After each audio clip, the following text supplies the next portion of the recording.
वालेकुम। आज हमने FSc biology second chapter start करना है जिसका नाम है बायोलॉजिकल मॉलिक्यूल्स। इसमें हम कंटेंट्स को देखते हैं जो उनसे कवर हो रहे हैं। सबसे पहले हमें देखना है introduction to biochemistry, biological molecules और केमिकल रिएक्शंस। बायोलॉजिकल मॉलिक्यूल्स जिस ब्रांच के अंदर कवर होते हैं उस ब्रांच का नाम है बायोकेमिस्ट्री। सबसे पहले हम बायोकेमिस्ट्री देखते हैं कि बायोकेमिस्ट्री क्या है। बेसिकली ये बायोलॉजी की वो ब्रांच है जिसमें हम डिफरेंट केमिकल रिएक्शंस जो कि लिविंग ऑर्गेनिजम्स या लिविंग सेल्स के अंदर हो रहे हैं उन रिएक्शंस की स्टडी करते हैं। बेसिकली हम बायोकेमिस्ट्री के अंदर दो कंपोनेंट्स को स्टडी करते हैं। सबसे पहला जो कंपोनेंट है उसका नाम है बायोलॉजिकल कंपोनेंट्स या बायोलॉजिकल कंपाउंड्स, और जो सेकेंड कंपोनेंट है केमिकल रिएक्शंस। सबसे पहले हम केमिकल रिएक्शंस को देखते हैं। जितने भी केमिकल रिएक्शंस जो कि लिविंग ऑर्गेनिज्म, लिविंग बॉडी या लिविंग सेल इसके अंदर हो रहे हैं उन सब रिएक्शंस के सम को हम कहते हैं मेटाबॉलिज्म। जैसा कि हम प्लांट्स की एग्जांपल लें तो प्लांट्स में जो रिएक्शंस हो रहे हैं उसमें रेस्पिरेशन है, फोटोसिंथेसिस है। इसी तरह ह्यूमंस के अंदर जो भी केमिकल रिएक्शंस हो रहे हैं उसमें है डाइजेशन है, मसल कंट्रैक्शन है या मसल रिलैक्सेशन है। इसके बाद हम बायोलॉजिकल मॉलिक्यूल्स की टाइप्स को देखते हैं। दो बेसिक टाइप्स हैं बायोलॉजिकल मॉलिक्यूल्स की, एक है ऑर्गेनिक मॉलिक्यूल्स और एक तरह के जो मॉलिक्यूल्स होते हैं उनको हम कहते हैं इनऑर्गेनिक मॉलिक्यूल्स।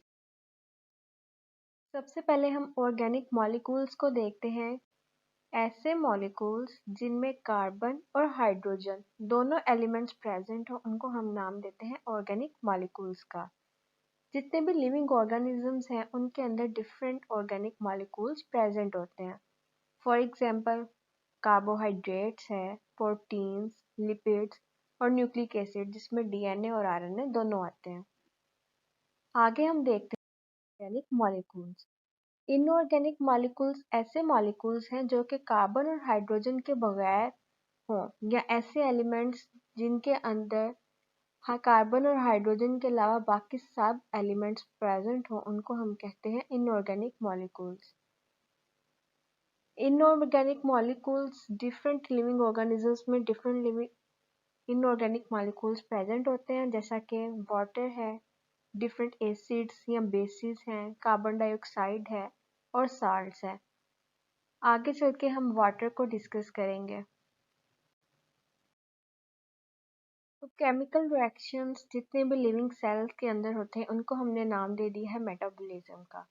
अगर हम मेटाबॉलिज्म को देखें तो दो तरह के मेटाबॉलिज्म लिविंग सेल्स के अंदर पाए जाते हैं। एक का नाम है कैटाबॉलिज्म और एक को हम नाम देते हैं एनाबॉलिज्म का। सबसे पहले हम एनाबॉलिज्म को देखते हैं। एनाबॉलिज्म किसे कहते हैं?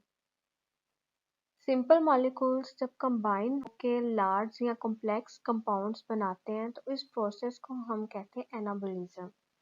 एनाबॉलिज्म में क्या होता है कि छोटे छोटे मॉलिक्यूल्स जब कंबाइन होते हैं और ये कंबाइन होकर लार्ज मॉलिक्यूल्स बना देते हैं तो इस प्रोसेस को हम कहते हैं एनाबॉलिज्म। इस प्रोसेस में क्या होता है कि छोटे छोटे मॉलिक्यूल्स जो हैं ये कंबाइन होते हैं और कंबाइन होके एक बड़ा सारा मॉलिक्यूल जो है ये बना देते हैं। तो इस प्रोसेस को हम क्या कहते हैं? एनाबॉलिज्म। क्योंकि छोटे से मॉलिक्यूल्स मिलके जब बड़ा सारा एक कंपाउंड बनाते हैं तो इसमें क्या होता है कि एनर्जी यूज होती है। इसकी एग्जांपल है फोटोसिंथेसिस।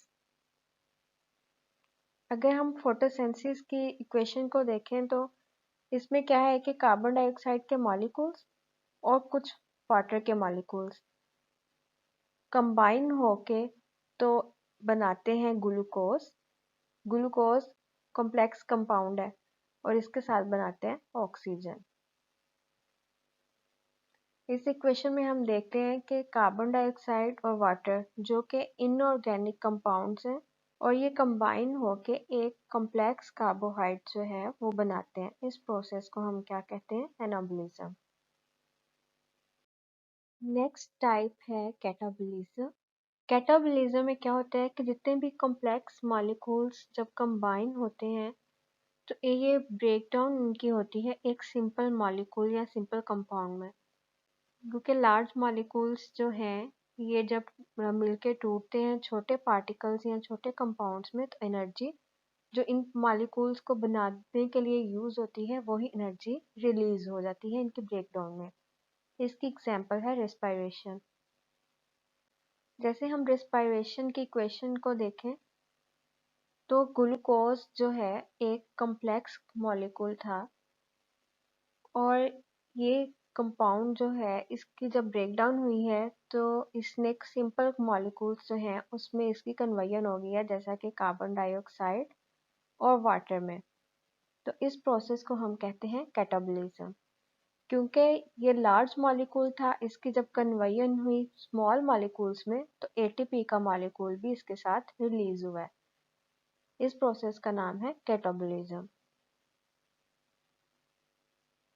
आई होप आपको इस टॉपिक की समझ आ गई होगी। अल्लाह हाफिज।